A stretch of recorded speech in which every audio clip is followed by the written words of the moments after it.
you very much. What a great honor to have you. Thank you. It is a great, great honor to have you in the White House. Thank you very much. They call this, as you know, this is Young Black Leadership, and it's the summit. And to have you here is truly my privilege. And we're going to have a lot of fun. We're going to talk. We're going to meet. But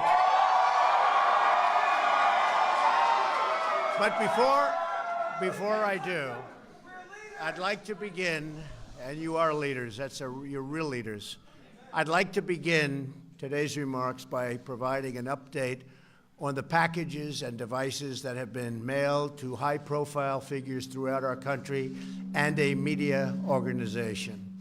I am pleased to inform you that law enforcement has apprehended the suspect and taken him into custody.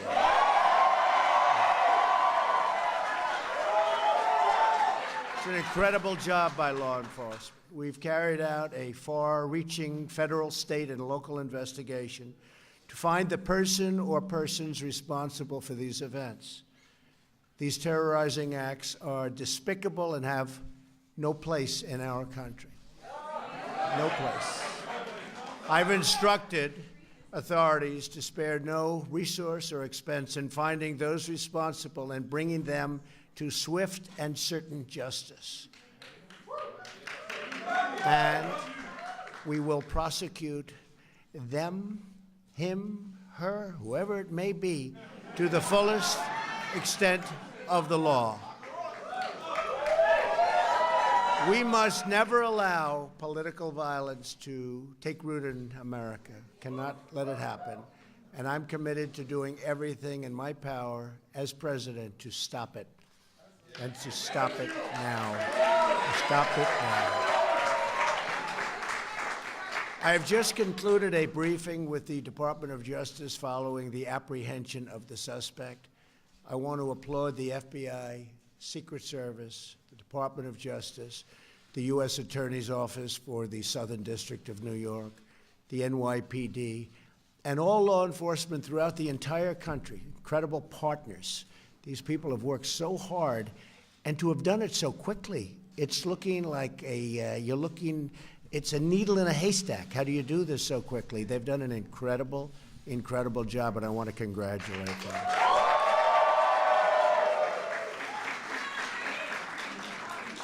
But a bottom line is that Americans must unify, and we must show the world that we are united together in peace and love and harmony as fellow American citizens. There is no country like our country, and every day we are showing the world just how truly great we are. So you are really very special people. I wanted to say that before our little talk, and I appreciate the time you've given me. And boy, one day, one of you is going to be standing. It could be 3 or 4 of you, actually, but you're going to be standing right here. You're going to be standing right here. I have no doubt. I have no doubt. Who in this room wants to be president someday? So it's an ambitious group. It's an ambitious group. That's great. Anyway, thank you all very much. I really appreciate it. For the media, thank you very much. I thought I'd do that, and we feel very strongly. Again, congratulations to all law enforcement. We have the best in the world, and they just showed it. Thank you very much.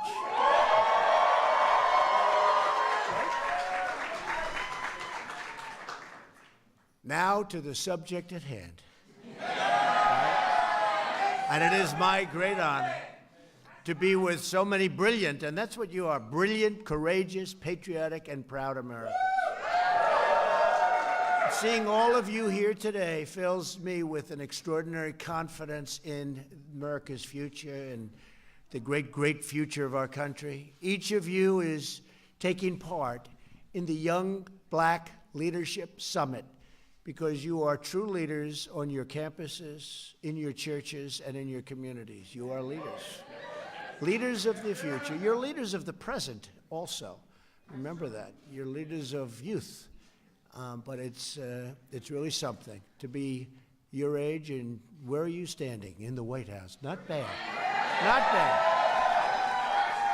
Not bad. And each of you is playing a historic role in making America great again for all Americans. We're proudly joined by the Secretary of Housing and Urban Development, Dr. Ben Carson. Where's Ben? Come up here, Ben. This guy was so tough, you know.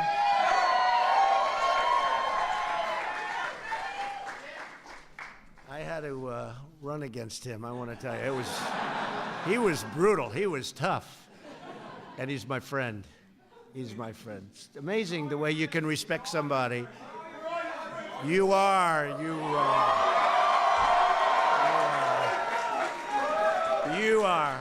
But it's incredible when you run against somebody, you're fighting and fighting, and you're doing everything you can, you want to win, and then it sort of works, and you call up and say, who'd be a great guy for the cabinet? I say, what about Ben Carson?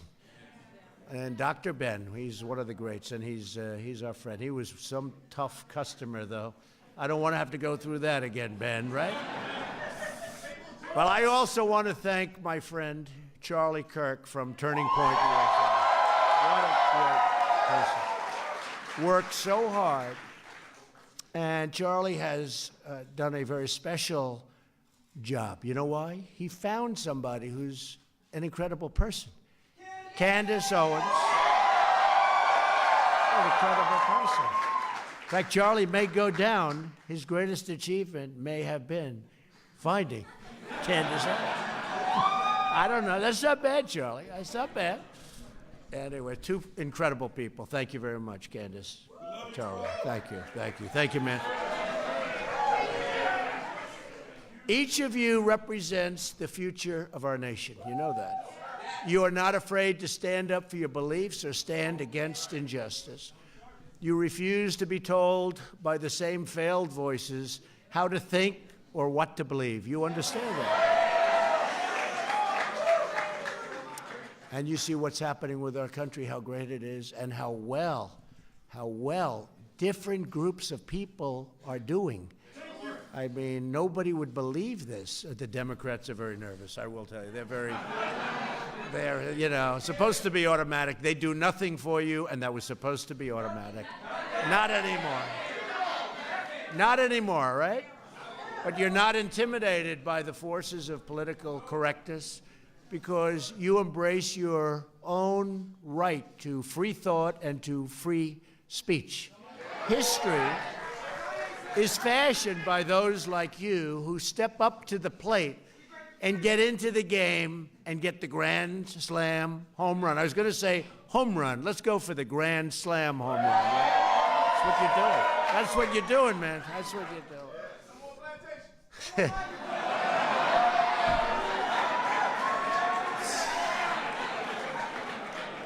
I can live with that. I was never a fan. You know that, right? I don't know. Not everybody's going to understand. I was never a fan. I guess I proved to be right. But you are demanding a better kind of politics in America. Really are. One where those who have the courage to speak are not attacked, but instead really applauded for what you're doing and what you're saying and how you're helping people. For example, we are grateful to Kanye West. How about Kanye? I don't know. And, you know, Kanye was very interesting because we get these poll numbers, and a lot of them are fake polls. I call them fake polls. And one of the pollsters comes, Kanye leaves, and Kanye's really a great guy. He's a little different, do we say? He's a little different. But he's a smart guy and a good guy.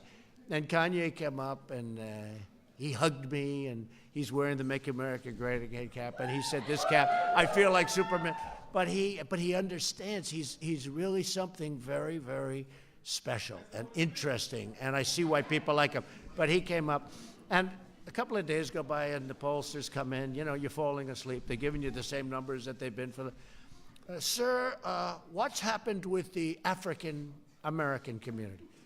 I said, I don't know. Tell me, what's happening? I don't know. I wasn't thinking. They said, your numbers have gone up like 26 points, which is unheard of. And so I think Kanye, he may be the most powerful man in all of politics, right? But Jim Brown, you don't know. Most of you are too young. So I think if Jim Brown were playing football today, and I don't know if does anybody know what lacrosse is? Lacrosse is a tough game. It's a great game. It's a tough game. He may have been the greatest running back of all time, may have been the greatest football player, Jim Brown. They say he was an even better lacrosse player. You've heard that. See, he's a little bit older. He's half my age. But they say that Jim Brown may have even been a better lacrosse player than he was a football player, if that's possible. In other words, a serious athlete, right? Big Jim. If Jim were playing today, take the highest salary of the NFL and double it. That's how great he was. He would run through them, preferably around them. Doesn't need to get slugged, but he would run through them, he'd run around them, he'd run any way you could, but you couldn't stop him. He was something really special, and what a great guy. And he's been there for a long time. He's been with us for a long time. And he sat and he watched Kanye, and I watched Kanye, and Jim's going, man, I've never heard anybody like this. Jim is the strong, silent type, and that's good too. But that was a great day, having the two of them together. Very different, but they both believe in us. They both believe in what we're doing, as do many others, many, many others. Thank you, Mark. Thank you. And many of you have been attacked and called vicious names for being willing to speak out for what we all believe in. The conservative movement, and Candace, you and Charlie and so many, and Ben, by the way, Dr. Ben has done so much for the movement. People see what's happened. They see what happens to their lives. It's a movement of tolerance and unity and progress. And a lot of people don't understand that, but they're finding it out.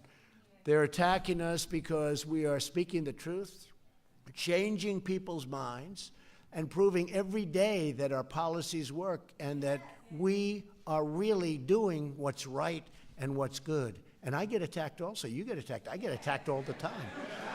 In fact, I'm just thinking, come to think of it, who gets attacked more than me? Ben, does anybody get attacked?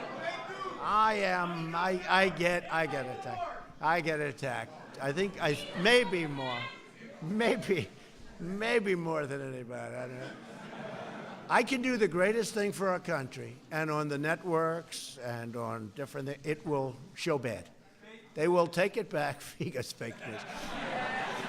But they will, no matter what, if it's, I won't use examples. And today is just sort of a very special day because we caught somebody that hopefully that'll all pan out to be 100%, but it probably will.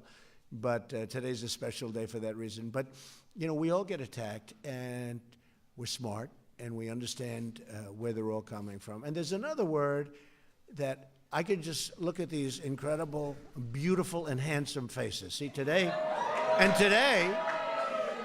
you're not allowed to use those terms because, they'll say, but you know what? I'll use it anyway. Beautiful, handsome. Well, look at all these handsome faces.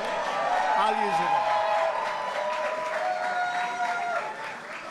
Candace, I'll take my chances on that, okay? It's not politically correct. We have to bring that back into the world of being okay, right? Don't you agree? We're gonna bring that back. But I see it. You really understand what's happening. You've got it. You're very special. You've got it. And that's why you're here. And other people aren't. But there's a word. A lot of people are jealous of you. They're very jealous. And jealousy is a very bad thing. It's mean. It's nasty. But people that are jealous, they never make it. They're jealous, they never make it. They'll be looking at you in 20 years, and you'll be at this plateau that they just will be so angry, and it's just... But remember, there's a word called jealous, and you have a lot of people that are very jealous of you and how far you've come and how quickly you've come. So I just want, it's an unfortunate thing, probably will be with us for a while, but that's a word that we have to understand because it's used against us very much. The word jealousy.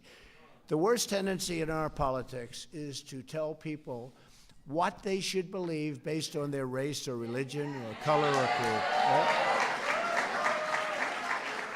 Such a setback.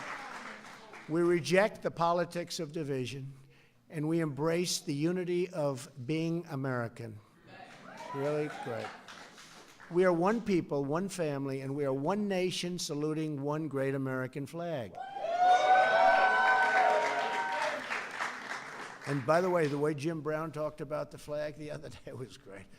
I said, I hope we have that because it was beautiful. What he was saying was just incredible. As well as I've heard anybody say it, I've heard everybody talking different views, different everything about the kneeling or the not kneeling.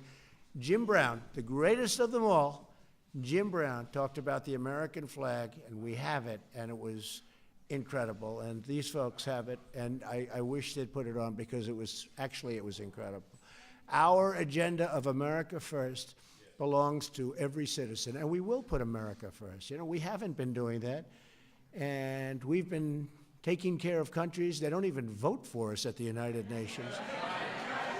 You know, we give tremendous amounts of aid to countries that don't need it. We take care of military protection for countries that are rich. By the way, they're starting to pay up. They're starting to pay up. If you folks don't mind, they're starting to pay up. Beautiful. So, and then they don't take care of us. They don't even vote for us. We had a case with Israel where we needed some help, and we had like 2 votes. And then I said, you know, all these countries, we give billions and billions and billions of dollars in aid. And I just made a statement. I said, I want you to know that we are watching you, and we are watching you vote today on Israel. And we don't like what we're seeing. We've backed you, and we need this vote. And because Israel has been a great ally, we've done a lot for them, but they've done a lot for us. And in the Middle East, it's nice to have somebody that you can rely on. And so what happens is we end up getting 68 votes. So we went from 2 to 68 because we said, aid, you're not going to get it, or maybe you're not going to get it, or we're watching. You have to watch. And amazing how that changes the vote. Isn't it amazing?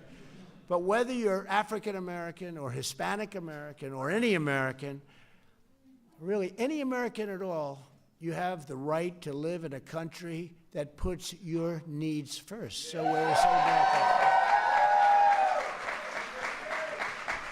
Because people said, I mean, I heard this one a couple of weeks ago. I said, give me a break. They said, America first. That could be racist. I said, racist? Racist? Why is that racist? Here we are. I think does everybody in this room agree? You're living in America. America first, right? You're here. Racist.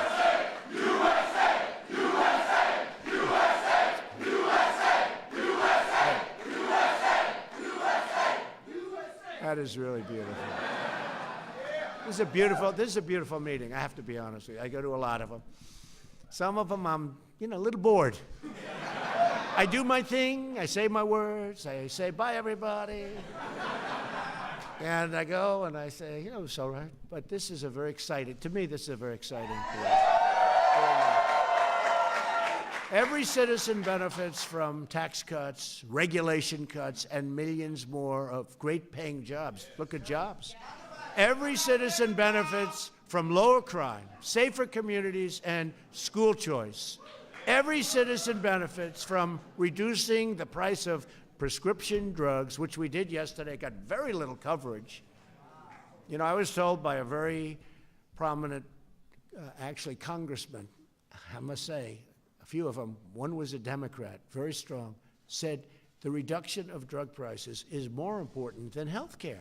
And we're doing great on health care, but I've always wanted, it's been really a thing, and we set it up so it's so good, and we had a big, big announcement yesterday, and we are reducing drug prices tremendously.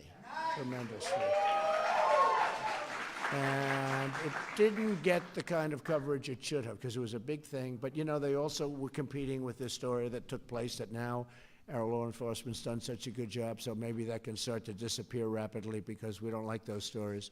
But we're going to be reducing the prices of drugs and lowering the cost of health care very, very significantly. You're seeing that, and a lot of people are seeing it already. So it's a big thing. Thank you.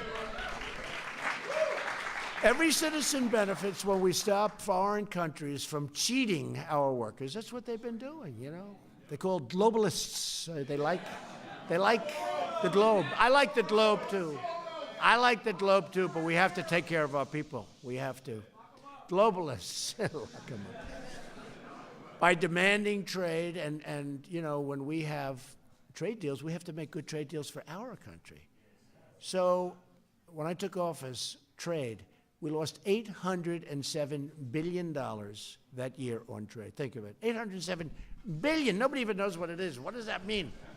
It's so much. It's like, what does it mean? You know, if you said you lost 12 million, we lost $807 billion. We want our trade with other countries to be fair and reciprocal. The reciprocal is very important because we have other countries charging us tariffs of 100% and more, and we don't charge them anything.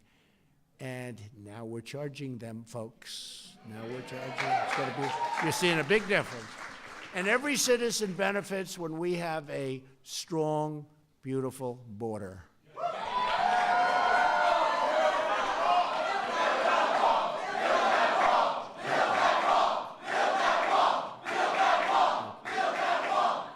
And that's happening. And we have a big, as you know, we have, they call it the caravan. It's a big caravan.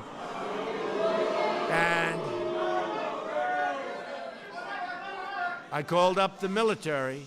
This is the military, greatest military in the world. I called up the military. We're not letting them in. They ought to go back now because we're not.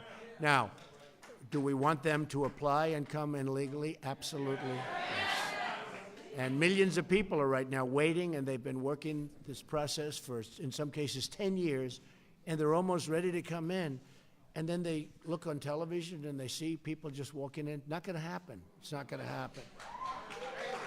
And we also want people to come in on merit. We need people to help us with all the companies that are moving back to the United States. We have tremendous amounts of companies moving back in.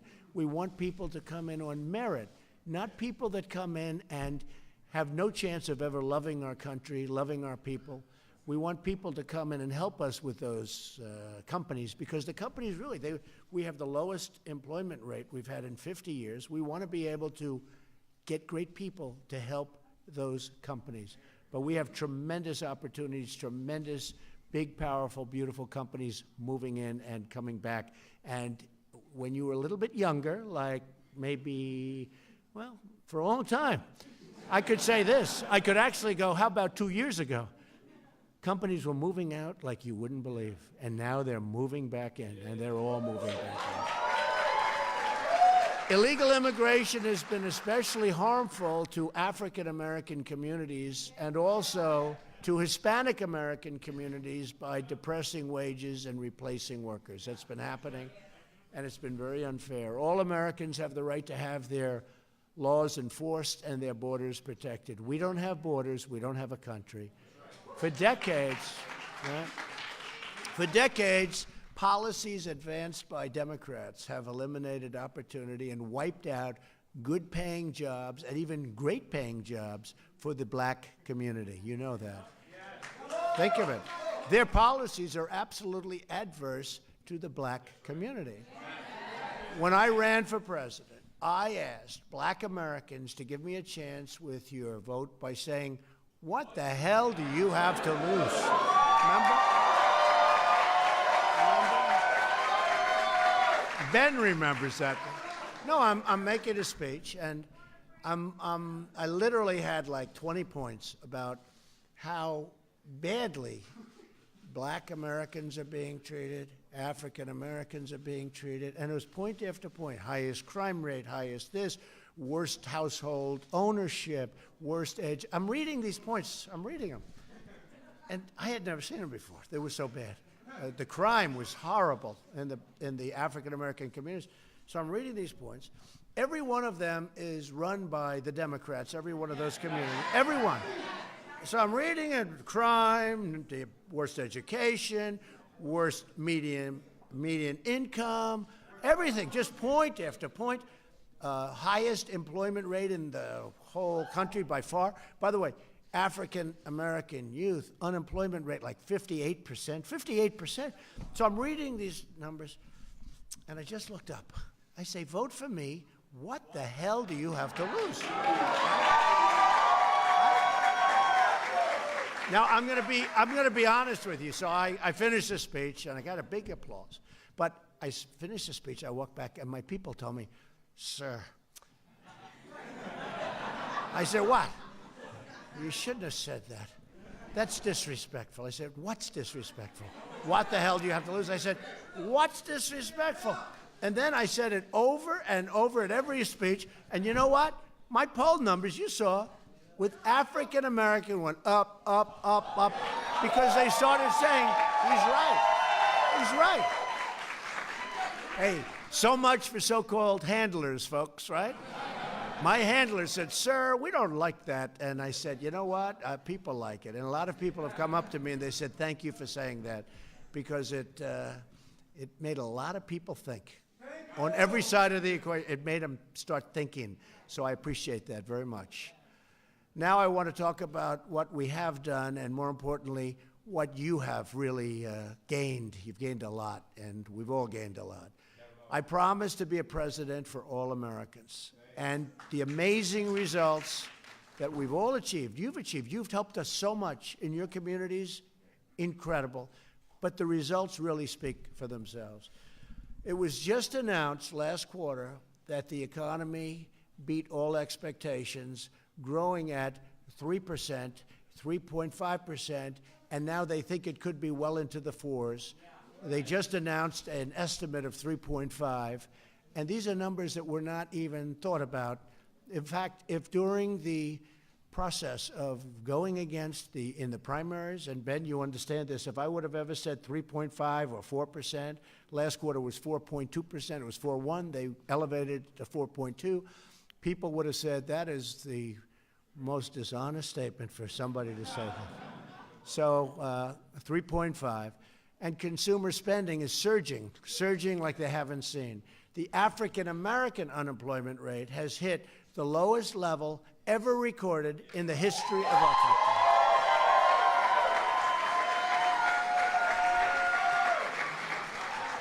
And that took a big, beautiful, I mean, the change has been so incredible just in the 2 years. But think of that, that's in history, That's a tough soundbite for my opponent when we run, whoever that opponent's going to be. By the way, African-American unemployment is lowest in history. I don't know how you beat that soundbite. And we're going to do better and better and better. But now we'll just make it better and better. I vote Democrat again. You're right. The unemployment rate for African-American women has also reached the lowest number ever recorded. Congratulations. African-American youth unemployment, which was really in terrible shape, those numbers, is the lowest level ever recorded, history. The African-American poverty rate is now at its lowest level in history. So the poverty rate is at the lowest level. I think this is awfully tough for the Democrats to debate. Let's say we're debating, and I throw a couple of these numbers. How do they get us, right? How do they get us? Candace, this is a tough number to beat, right? Businesses owned by African-American and Hispanic women are growing at a faster rate than any other kind of business or business-type ownership. Think of that. African-American women, entrepreneurs. That's fantastic. That's a great number right there. Think of it, growing faster than any other business or business group. But it's called winning, right? Winning, yes, I got it. But we still have a lot to do. The Democrats' policies, and you notice I never say the Democratic, party. You know, the word is Democrat. But when you say Democratic, it's much nicer sounding, right? They should change their name, actually, but I'm not going to tell them that. I don't want to see all those cameras. I don't want to tell them that.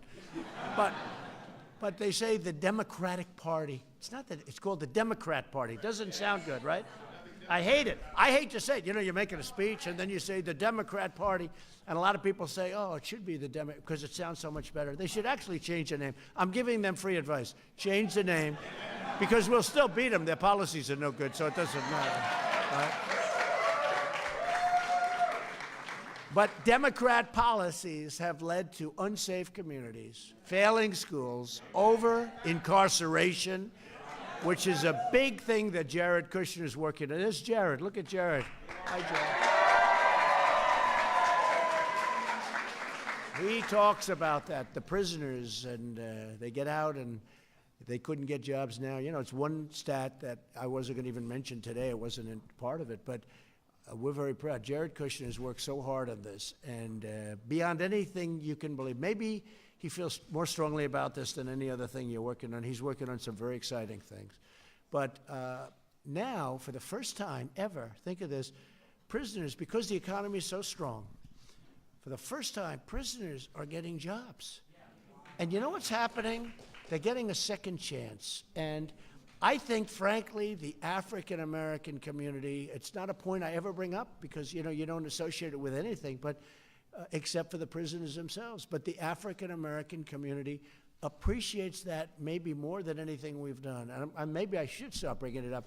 What has happened is the economy is now so strong that people are hiring people that got out of prison, giving them a second chance, and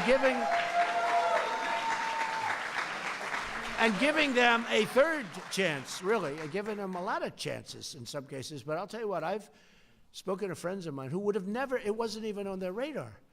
And now they're hiring people getting out of prison. And one of my friends said, you wouldn't believe it. They're like incredible. They're incredible. And I don't mean everyone, because there's no, even in this room, we probably have a couple of bad ones, right? What do you think? Are there any bad ones, huh? No bad ones? But, you know, some of them won't work out, right? Some of them won't work. But I'm hearing from people that it's incredible how good they are. And they are really, the employers are really appreciated by the people that come out because they've given them that chance. This one friend is beyond. He's doing it more and more and more, and he's had tremendous success. Now, that's a little artificial because it's done because the economy is so good it's hard to get people. But we've started a whole trend because not only are they getting the people, but they're doing a fantastic job. So I'm so honored by that. It's something nobody talks about, and to a certain extent it's because of the economy, but now it's going to carry over beyond the economy, and it's really something we should all be proud of that one. Too many black Americans are trapped in failing communities. We understand that. And I talk about this. In the past, the black community has been promised everything from the Democrats, by the Democrats, and they've gotten nothing. They've gotten nothing. And there's been no incentive. You know, incentive is an important word. There's, like, you have an incentive to be great. You know, you see the incentive. You feel it. Like just being in the room today. There's no incentive. It's like you're giving, but ultimately that becomes a trap. It's all a big trap. While the Democrat Party, see, Democrat, is obsessed with resistance, we are focused on results. We want results. That's what we want. And where the Democrat Party has failed, Republicans have delivered, and we have really delivered big. And, you know, I've only had, it's not even 2 years. It's actually not even that close to 2 years. It would be January 20th, so we have a long way to go. And I can say, and I say it all the time, and I have to be careful because they'll always correct me if I'm slightly wrong, but no other president, no other administration has done in its first 2 years anything near what we've done with regulations, with the big tax cuts, with choice for our veterans, with what we said about prisoners and coming out. I mean, you know, hundreds of things. We've done so many things. And the economy, of course.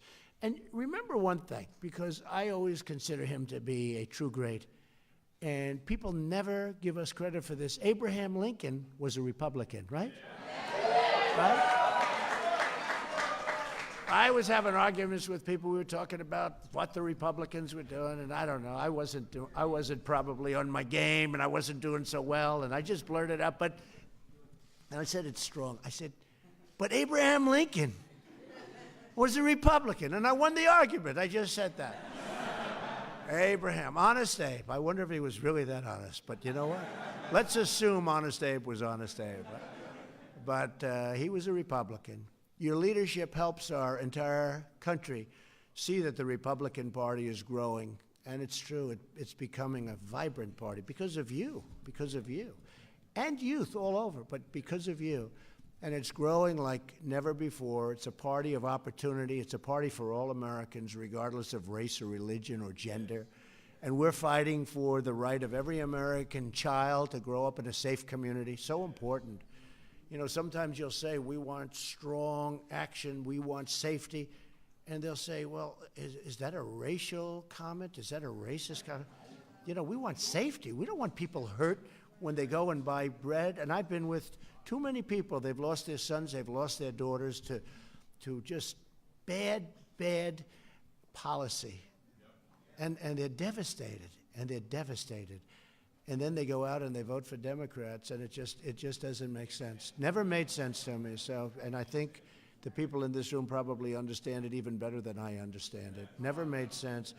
But you have the right to attend great schools and to graduate with access to a rewarding job and a lifelong career. You want to, you know, like I think this room, 95% of this room probably gets up in the morning and you can't even sleep. You're excited by life. I'm excited. I am. You're excited, right? You're excited. But, you know, and it's true. You want to, and you want that. You want to run to your job if you like your job. By the way, if you don't like your job, if you don't like where you get something else. The nice thing is, see, now you have the choice. Before, people had to hold on to their job because it was not the same. Now you can really go look at 7 jobs, 10 jobs. You pick the one, and if you don't like it, you go to another one. But now you really do, because there's nothing like wanting to go to the job, and you'll do better because you like it. Each of you here today are very special people. Through your voice, your engagement, and your activism can help make the future of this country even better. Even better. As great as it is, as great as it's becoming, we've made such progress over the last 2 years. You're going to make it much better. You're doing something very important. You're really at the forefront of something unbelievably important, and you know what I mean. It's historic. It is historic. It really is. It's historic what you're doing, and that goes for you two. And Ben, I don't know, you're from a different age, Ben. Hey, Ben's been at the forefront, though, when you think. You know, he was a great doctor, great doctor. I've had friends that had difficulty, and they called me and they said, and I sent them to Ben, they said, even though he's now judge of housing, and he figured it out quick, I said, do you know much about housing? He said, not that much. I said, yeah, but you're as smart a guy as there is. You'll figure it out. He's all figured it out. You figured it out, Ben, huh? But he was a great brain surgeon, and I've actually sent people to, just for reference, you know, like they have a problem, and you have given them great advice. He sent them to the right people, just as a thing to do, people that were in big trouble. Ben Carson is a special person. So you are all the future of this nation, I have to say that, and there's nothing you cannot do. There's nothing you cannot do.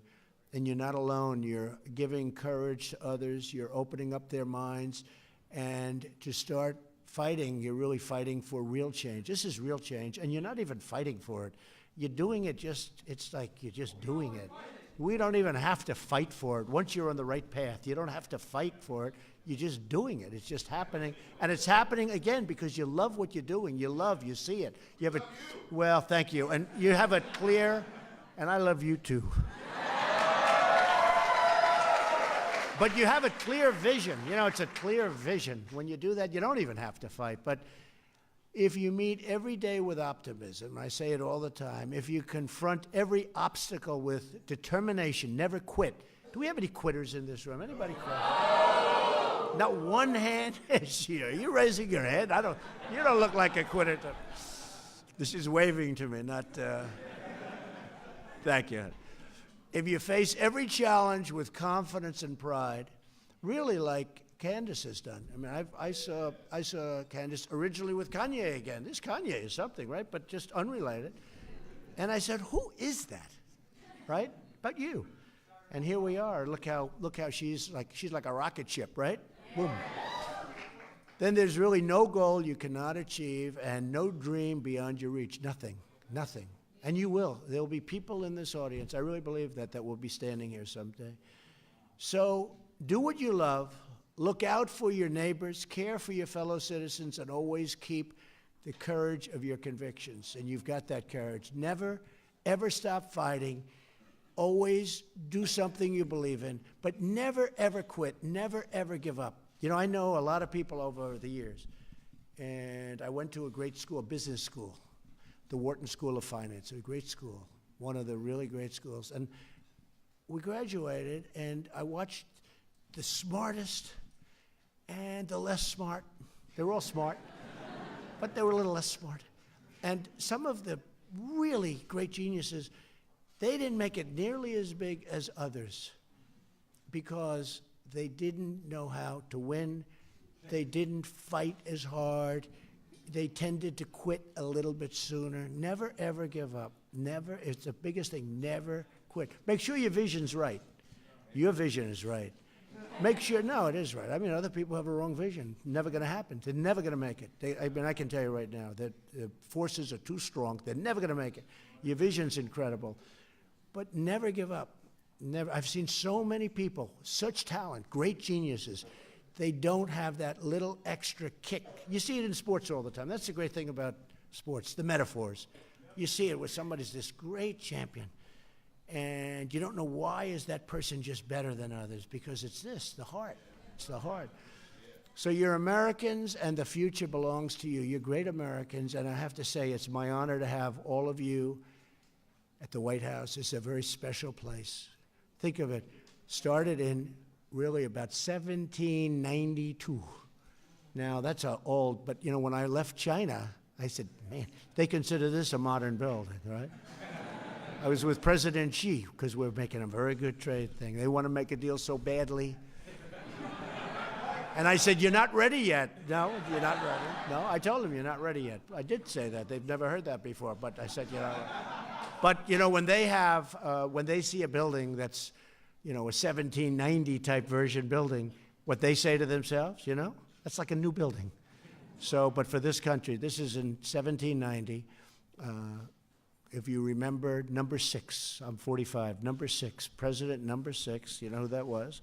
President number 6 was the first occupant of the White House, but the history here is incredible. And anybody to make it to the White House at your age, most of you are so young, it's incredible. You are really on an incredible path. I just want to thank you all for being here. It's my honor, and God bless you all, and we're with you. Thank you.